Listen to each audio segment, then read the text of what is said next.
Bonjour, très heureux de vous retrouver sur Gourmandise TV. Je viens de vous préparer ces œufs en meurette. Écoutez, c'est un délice. Je vous invite tout de suite à suivre la recette et noter les ingrédients. Je vous souhaite un bon régal.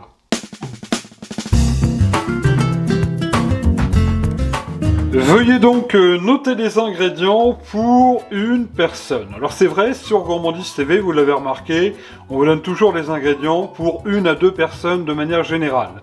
Alors pour faire donc ces œufs en meurette, il nous faudra donc pour une personne 100 g de poitrine fumée.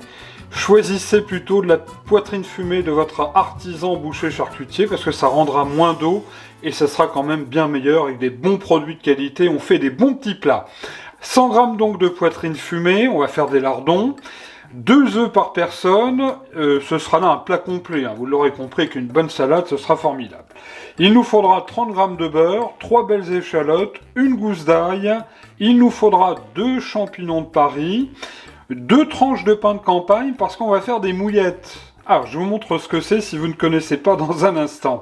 Il nous faudra également un bon bouquet de persil. On n'oublie pas un bon verre de vin rouge, environ 20-25 centilitres. Inutile de prendre un bon verre de Bourgogne, par exemple, ça ne sert à rien. Et comme disait le regretté chef cuisinier Bernard Loiseau, les bons vins, c'est fait pour être bu et non pas pour passer dans les petits plats de la cuisine. Il nous faudra bien sûr pour l'assaisonnement le poivre du moulin, la fleur de sel, un petit peu de thym également.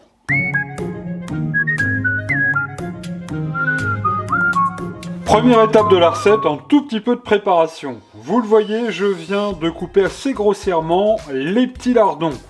Voilà, c'est un plat campagnard, un bon plat de la cuisine bourguignonne. On aime bien quand même quand il y a des bons morceaux à manger. Concernant l'ail, en petites lamelles, grossièrement coupé également les échalotes, vous voyez en rondelles, comme ceci. Le champignon en quartier grossier aussi, et puis le pain de campagne que je viens de tout juste de passer au grille-pain, histoire qu'il soit bien croustillant. Ça n'est pas terminé pour les tranches de pain, on va en faire donc des mouillettes dans quelques instants.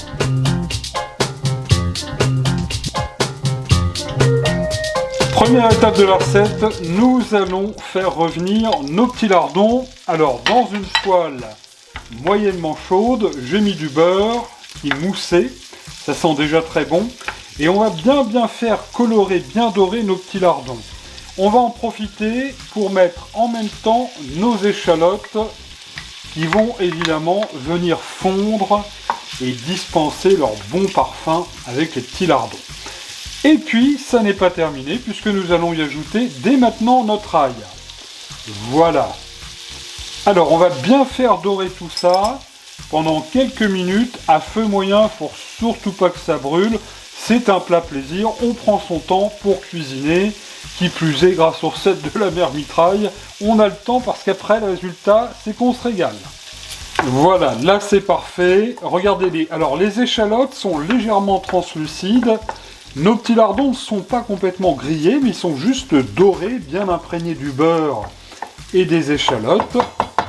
Ça semble déjà pas mauvais. Je sais pas ce que vous en pensez, mais ça sent très bon. On va tout de suite donner un bon tour de poivre du moulin.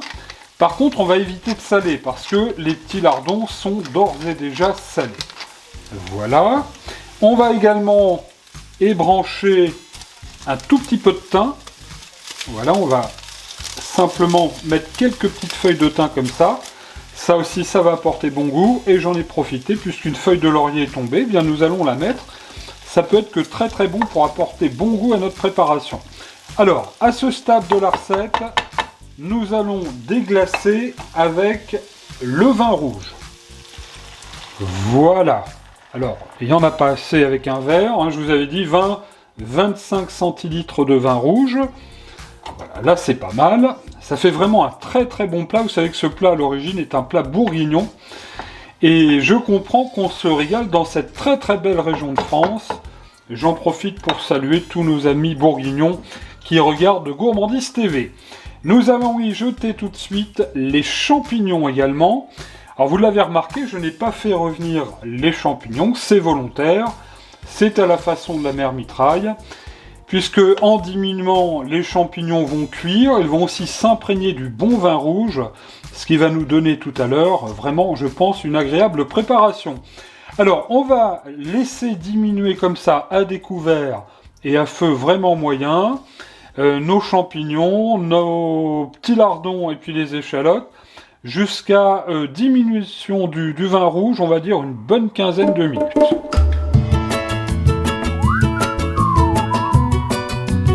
Pendant ce temps-là, vous allez me dire qu'est-ce qu'on fait? On va préparer nos petites mouillettes. Alors, les mouillettes, pour celles et ceux qui adorent manger des œufs à la coque, eh bien, une fois l'œuf posé sur le coquetier, eh bien, on trempe les petites mouillettes dans l'œuf, dans le jaune d'œuf et le blanc, et on mange ces petites mouillettes, c'est absolument divin. Alors là, on va préparer donc nos petites mouillettes, parce que tout à l'heure, eh bien, on va manger ça avec nos œufs en meurette, d'ailleurs qui vont être pochés. Vous voulez savoir comment? Ben, je vous montre ça tout de suite. Comment faire vos œufs pochés à la maison selon la méthode de la mère mitraille, ou plutôt les deux méthodes que je vais avoir le grand plaisir de vous montrer tout de suite. Alors c'est très simple, dans une casserole, de l'eau bouillante, et nous allons y ajouter un petit verre de... non, ce n'est pas du calva, mais du vinaigre de cidre. Alors on peut ajouter du vinaigre de cidre, on peut ajouter n'importe quel vinaigre, ça va très très bien. En fait, ça va aider les blancs de l'œuf à coaguler plus facilement. Voilà, c'est la petite astuce des cuisiniers. L'œuf qu'on va pas casser directement dans la casserole, mais qu'on va casser, vous voyez, dans un petit bol. Alors, juste auparavant, première méthode, avec une cuillère, et ben on va faire un tourbillon dans le même sens des aiguilles d'une montre. Alors, j'espère que ça va marcher.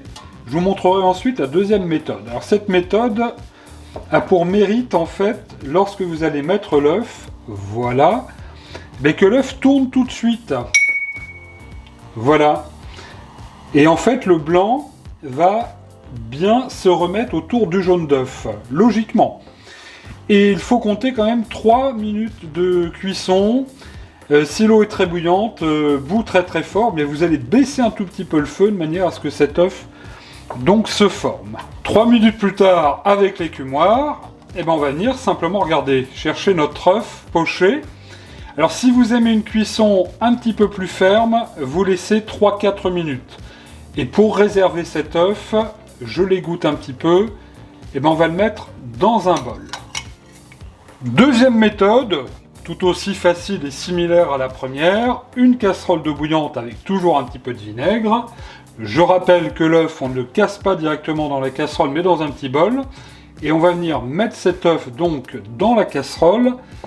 Et là, alors je trouve que c'est moins facile qu'avec le tourbillon. Et là, avec la cuillère, on va tenter de rapprocher le blanc de l'œuf sur le jaune.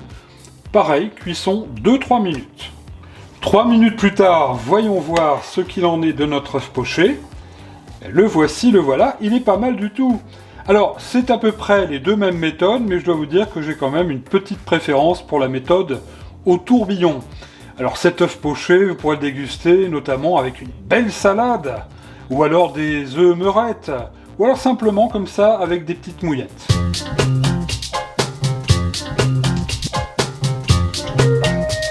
À présent, après 15 bonnes minutes, notre poêle fristouille toujours. Voyons voir ce qu'il en est. Les petits lardons se sont bien imprégnés du vin rouge, les échalotes aussi.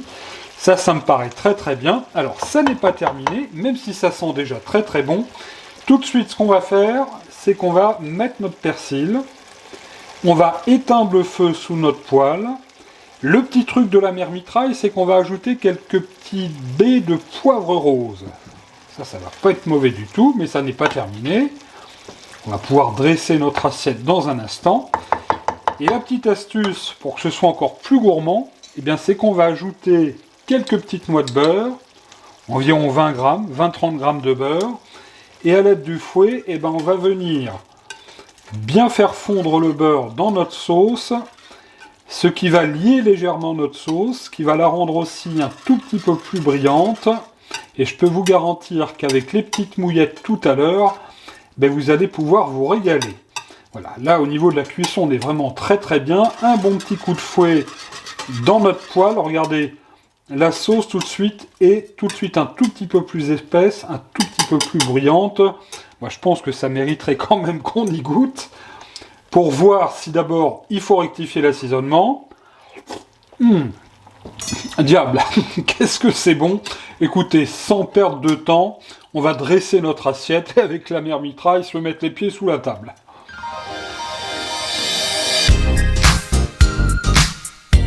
Notre assiette est dressée. Le petit truc en plus, c'est de mettre un petit peu de sauce comme ça sur les œufs. Mon Dieu, ce que ça va être bon, cette sauce qui est bien brillante, vraiment épatante. Écoutez, je crois qu'on va se régaler. Les petites mouillettes sont prêtes. Notre assiette bien chaude. Je vous souhaite vraiment un très très bon appétit, bon régal. Regardez Gourmandise TV à partir de la semaine prochaine. Des recettes spéciales pour les fêtes de fin d'année. Avec bien sûr les petits conseils de la mère mitraille. Œuf meurette, une tisane et une bonne soirée. C'est ce qu'on vous souhaite sur Gourmandise TV.